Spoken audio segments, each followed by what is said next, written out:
871 purnawirawan TNI dukung Said Didu. Ini mau sidang atau mau perang? Ditulis oleh Jemima Mulyandari. Beredar nama-nama 871 purnawirawan TNI dukung Said Didu melawan Luhut Panjaitan.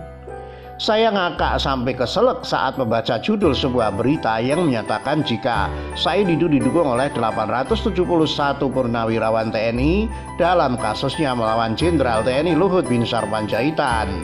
MPA selaku Menteri Koordinator Bidang Kemaritiman Republik Indonesia saat ini. Nanggung banget sih cuma 871 pengacara. Harusnya digenapi 1000 sekalian biar bagus angkanya. Hehe. Tanpa bermaksud merendahkan, saya memang geli sendiri melihat perkembangan kasus Said Didu yang sok gagah, senggol-senggol LBP dengan cara sembarangan dan kurang ajar.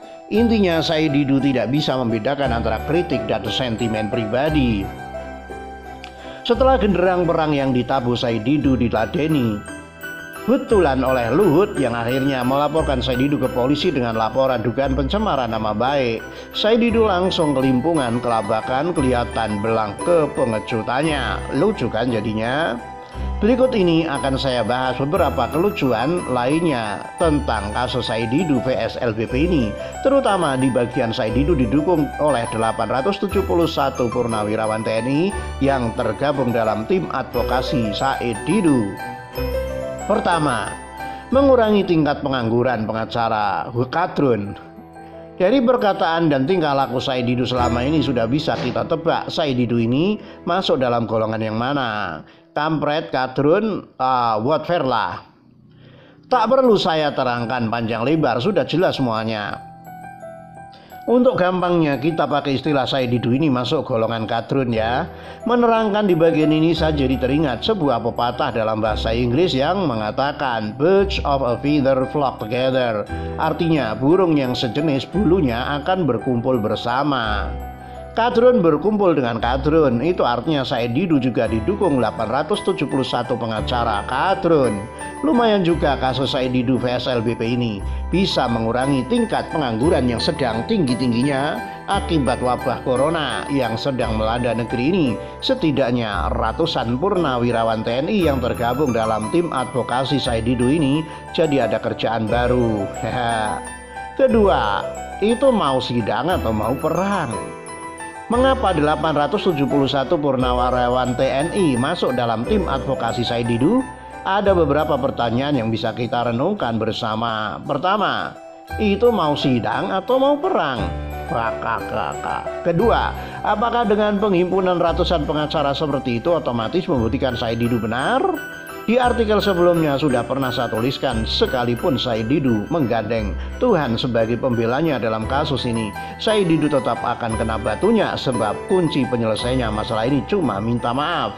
Dan kesempatan minta maaf yang sudah LBP berikan pada Said Didu justru diabaikan sendiri oleh Said Didu. Ketiga, dengan pengacara keroyokan seperti ini otomatis Said Didu akan memenangkan kasusnya. Buru-buru menang, ribet sendiri yang iya wekeke.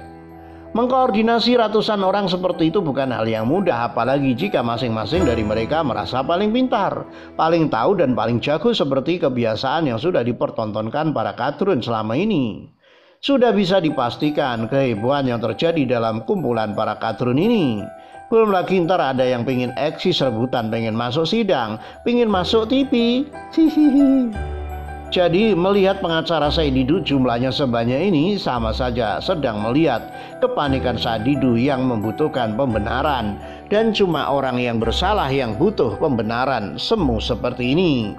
Kenapa disebut pembenaran semu? Karena sekalipun semuanya tampak sangar seperti ini, toh tetap saja tak menipu, tak mampu menutupi pengecutan Said Didu yang sudah 2 kali tak berani datang memenuhi panggilan polisi.